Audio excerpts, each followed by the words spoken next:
नमस्कार साथियों, आपका हार्दिक स्वागत है एग्री प्रो के डिजिटल प्लेटफॉर्म पे।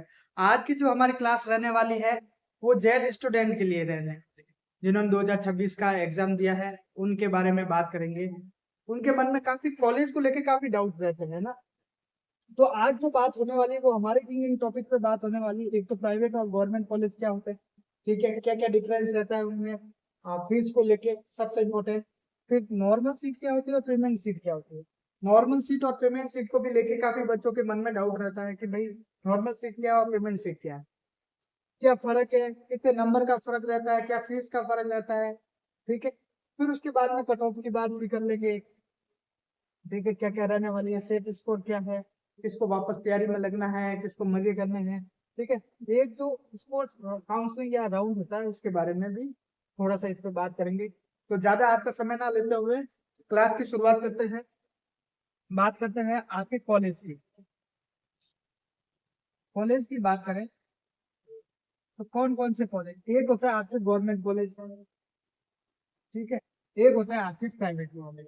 ठीक है, गवर्नमेंट कॉलेज और प्राइवेट कॉलेज की बात करें आपके क्या क्या क्या कॉलेज में फर्क रहने वाला है, तो आपको बता दूं गवर्नमेंट कॉलेज और प्राइवेट कॉलेज के अंदर मेजर जो फर्क है आपके वो है फीस। सबसे बड़ा जो डिफरेंस आता है वो आता है फीस का। ठीक है, फीस की बात करें तो गवर्नमेंट कॉलेज में जैसे मान लो कि 10,000 के आसपास सेमेस्टर है, 10 से 12 हजार कोई सेमेस्टर हो रहा है। ठीक है, कोई एक सेम हो रहा है। वही प्राइवेट कॉलेज में आपके 30, 40 हजार, 45 हजार, 55 हजार, अलग अलग कॉलेज पे अलग अलग वेरी करता है।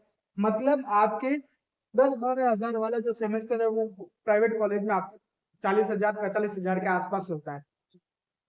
तो सबसे इम्पोर्टेंट जो फर्क आता है वो फीस का आता है। फिर उसके बाद में गवर्नमेंट कॉलेज और प्राइवेट कॉलेज में फर्क होता है। हाँ, 12th के बाद सभी गवर्नमेंट कॉलेज को और भागते हैं अच्छा एजुकेशन लेने के लिए। ठीक है, तो ये दोनों फर्क रहेगा। सबसे इम्पोर्टेंट फर्क फीस का रहेगा। तो किसी बच्चे के अगर नंबर कम आ रहे हैं, वो प्राइवेट कॉलेज की ओर रुख कर रहा है, उसको आगे तैयारी नहीं करनी। जो बच्चा तैयारी करना चाहता है तो वो तैयारी करके वापस गवर्नमेंट कॉलेज में एडमिशन ले, मेरी राय में सही रहेगा। प्राइवेट कॉलेज में फालतू ना फंसे। ठीक है, उसके बाद में एक और बता दूं मैं आपको, अगर किसी को प्राइवेट कॉलेज की करनी है तो वो जेट की काउंसलिंग के थ्रू ही करे। जेट की जो काउंसलिंग होती है उसके द्वारा ही करे, डायरेक्ट एडमिशन ना ले। या कोई कोचिंग आपको अप्रोच करती है कि हम भाई बिना जेट की काउंसलिंग के थ्रू भी आपको एडमिशन दे देंगे, तो उसमें ना फंसना है आपको। उस जांच में आके जेट की काउंसलिंग होती है, उसके थ्रू ही प्राइवेट कॉलेज में जाना है। अगर कोई जाना चाहे तो, मेरे हिसाब से ना जाए तो बढ़िया रहे। ठीक है, गवर्नमेंट कॉलेज में ही जाए। अब होता है गवर्नमेंट कॉलेज के अंदर भी दो चीजें। आगे गवर्नमेंट कॉलेज में भी नॉर्मल सीट और प्रीमियम सीट।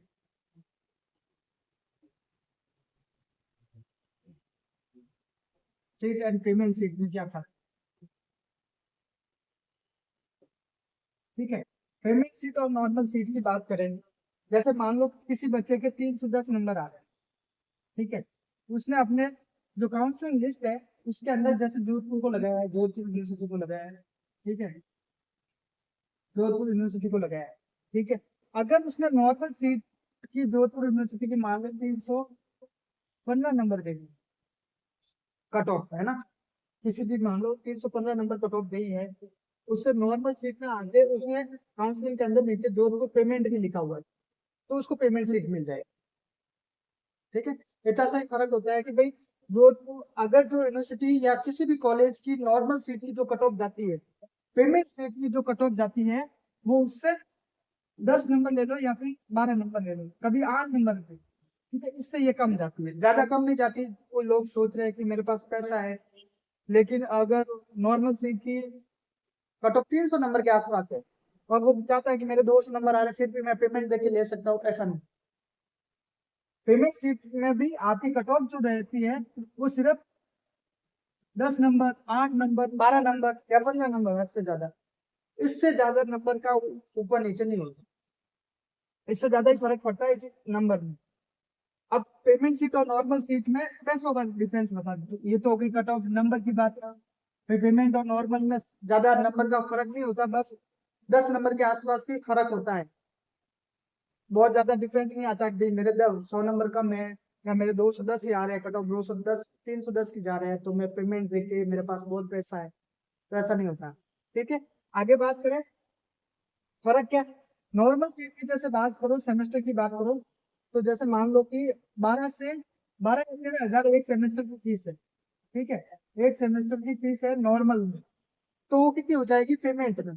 पेमेंट में आपको इसमें 20 से 25 हजार हर कॉलेज में अलग वेरी करता है, पर 20-25 हजार ज्यादा देने होते हैं पर सेम, है ना। अगर कोई 10 हजार दे रहा है तो कहीं पर 30 हजार होगी, कहीं पर 35 हजार होगी। नॉर्मल में 10 दे रहा है तो पेमेंट में उसको 30 या 35 हजार रुपए टोटल देने होंगे पर सेमेस्टर। ये पर सेम की बात होगी। ठीक है, ये फीस का डिफरेंस रहता है इसमें। बाकी नॉर्मल और पेमेंट सीट में स्टूडेंट को सेम क्लास में बैठना होता है, कोई डिफरेंस नहीं होता। वहाँ कॉलेज में सब सेम ही होता है, बस सिर्फ सिर्फ आपकी फीस में फर्क होता है। ये मिलती कैसे, सेम वही काउंसलिंग वाला प्रोसेस रहता है। काउंसलिंग कैसे करनी है, काउंसलिंग का खेल बड़ा है, निराला है। अगर ढंग से काउंसलिंग नहीं करवा तो जिसको नॉर्मल सीट मिलनी चाहिए कभी कभार उसको भी पेमेंट मिल जाती है। तो काउंसलिंग करते वक्त आप पूरा ध्यान रखें, जब भी काउंसलिंग स्टार्ट होगी आपका रिजल्ट आएगा जस्ट 15-16 तारीख तक आ जाएगा शायद। जब भी काउंसलिंग की डेट आएगी तो इससे पहले मैं फुल डिटेल में आपको वीडियो बताऊंगा, और कौन कौन सी गवर्नमेंट कॉलेज है आपको लगानी है अपने नंबर के अकॉर्डिंग, वो भी यहाँ पे बताएंगे। ठीक है, तो ये हुआ आपके नॉर्मल सीट और पेमेंट सीट के बारे में। मुझे नहीं लगता आपको डाउट बचा। ठीक है, नॉर्मल और पेमेंट सीट में नंबर का फर्क मैंने बता दिया आपको, 9 से 10 नंबर का फर्क रहने वाला है, ज्यादा फर्क नहीं रहने वाला है। ठीक है, फीस की बात करते तो आपको 25 हजार 20 हजार या 30 हजार एक्स्ट्रा देने होते हैं नॉर्मल सीट से। बाकी क्लास में कोई डिफरेंस नहीं है, वही सेम क्लास है, वही सेम सर्कुलर चलेगा आपके कॉलेज के अंदर। ठीक है, उसके बाद में आप नेक्स्ट जो बात करते हैं अपन, इस टाइम जो कट ऑफ को लेके काफी चर्चा चल रही है, कौन से बच्चे को तैयारी करनी चाहिए या वापस।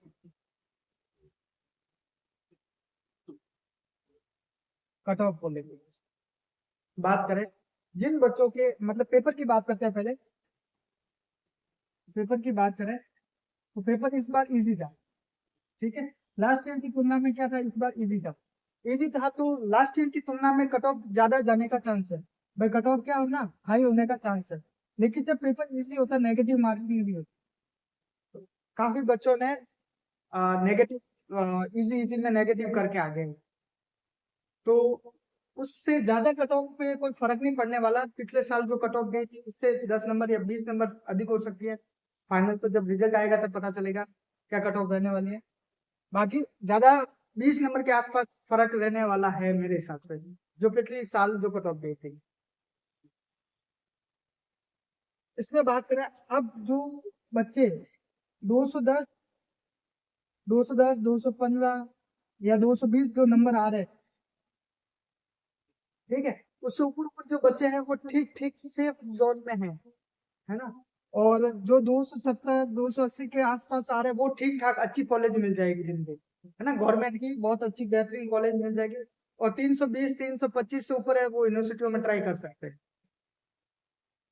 ठीक है, अगर आपके फैमिली से वो डिफेंस में है, ठीक है, उसने डिफेंस का लगा रखा है, या फादर जिस बच्चे के डिफेंस में है उसने डिफेंस का लगा रखा है, या कोई बच्चा टीएसपी से, या उसने डिसएबिलिटी का सर्टिफिकेट लगा रखा है, ठीक है, डिसएबिलिटी का, तो उनका 200 से कम जो नंबर आ रहे हैं तो उनका चांस फिर भी गवर्नमेंट कॉलेज में बनता है।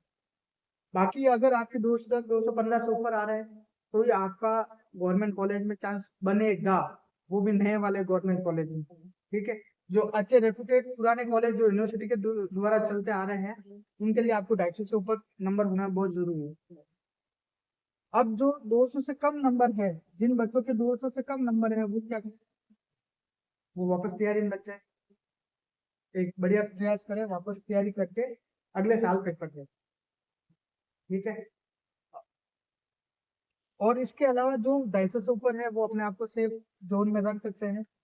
जो बच्चे 250 से ऊपर है ना, वो अपने आप एक सेफ जोन में रख सकते हैं आप, उसमें कोई डाउट नहीं है। कि 250 से ऊपर है आपको गवर्नमेंट कॉलेज मिल जाएगी। हाँ, किसी को लगता है कि मुझे बहुत ही अच्छी यूनिवर्सिटी में जाना है तो ये नंबर कम है, ठीक है। उसके लिए 320 से अधिक नंबर होने चाहिए, 330 से ज्यादा, ठीक है। तो ये हुई आपके कट ऑफ को लेके बात, नंबर को लेके बात। इसके अलावा जो बच्चे के नंबर कम आ रहे हैं वो निराश नहीं हुए, वापस तैयारी में लग जाए। भाई अगर आपकी 16-17 साल की एज है, 17 या 18 साल की एज आसपास हो, तो वापस एक बार जेड या जो भी सीयूटी का पेपर है वापस दीजिए, वापस एक ब्रेक लेके वापस दीजिए। कोई बच्चे थक गए हैं ब्रेक लेके लेके, तीसरे 3 साल हो गए, 2 साल हो गए, जिनसे अभी आगे नहीं हो रहा है, एज भी हो रही है, तो वो प्राइवेट कॉलेज पे और मूव कर सकते हैं अगर पैसा हो तो, ठीक है। कहीं पे सोशल मीडिया पे ये बात चल रही है कि सर सुपरवाइजर की तैयारी करें, एज ए सुपरवाइजर। तो मैं उनको बताना चाहूंगा, अगर अभी आप 17-18 साल के हैं और आप जेड को छोड़ के वापस सुपरवाइजर में लगता है कि भाई सुपरवाइजर की भर्ती आएगी, सुपरवाइजर करेंगे, नौकरी लगेगी, तो मैं आपको बता दूं, बाई चांस मान लो कि भर्ती 2027 में आती है और आपका 12th पास है आप, और सुपरवाइजर की वैकेंसी में आप में बाई चांस नहीं होता है, अगर बाई चांस अगर सुपरवाइजर की भर्ती में नहीं होता है तो आप 2027 तक आप जेड का भी नहीं दोगे, क्योंकि आगे नेक्स्ट ईयर दे पाओगे 2028 में। तो आपके 2 साल खराब हो सकते हैं, ऑलमोस्ट आपके 2 साल खराब हो सकते हैं इसमें। और 2 साल के बाद भी आप सिर्फ 12th पास रहोगे, 2 साल के बाद भी आप सिर्फ 12th पास रहोगे। अगर बहुत ज्यादा नीड है इस जॉब की भी, तो आप जेड के साथ साथ करेंगे, ठीक है। क्योंकि अगर अभी आपकी एज है 17-18 की, आप जेड की तैयारी करते हैं, एग्रीकल्चर का पूरा वही क्वेश्चन आने वाला है जो सुपरवाइजर में आता है, ठीक है। हिंदी और जीके एक्स्ट्रा रहता है इसमें। अब ये तैयारी करने के बाद अगर बाई चांस भर्ती आती है तो आप बीएससी के साथ भी कर सकते हैं। आपकी जो बीएससी रहती है वो 4 साल 4 ईयर की रहने वाली है, 4 साल की रहने वाली है, तो उसके साथ भी आप ये कर सकते हैं। अगर आप 12 तक रहते हैं, सीमित रहते हैं, आप आगे भी जेट या सीयूटी के द्वारा कॉलेज नहीं करते हैं, तो आप जो आगे एग्रीकल्चर के जो एग्जाम होते हैं उसमें अपेयर नहीं हो पाओगे।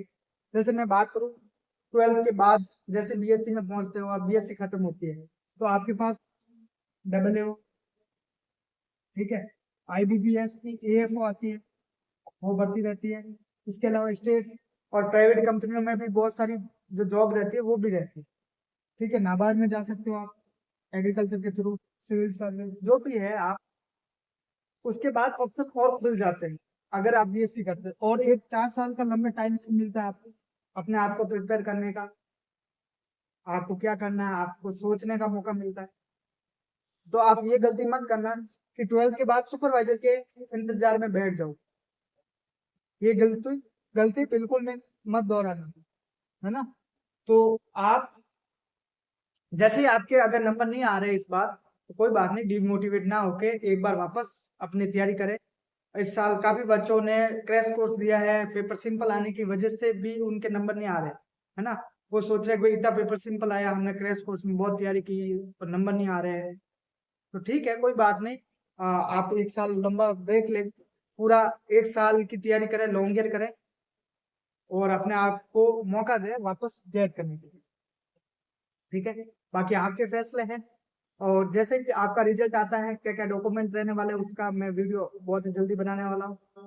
और जैसे ही काउंसलिंग स्टार्ट होती है तो काउंसलिंग कैसे करनी है, गवर्नमेंट कॉलेज की कौन कौन सी लिस्ट है, कौन सी बेहतरीन कॉलेज है, कौन सी नई बनी है, कौन सी गवर्नमेंट के द्वारा एफिलिएट है, कौन सी यूनिवर्सिटी के अंदर आती है, उन सारी के बारे में डिटेल से मैं बता दूंगा आपको, ठीक है।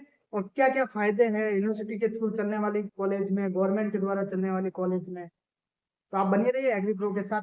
धन्यवाद।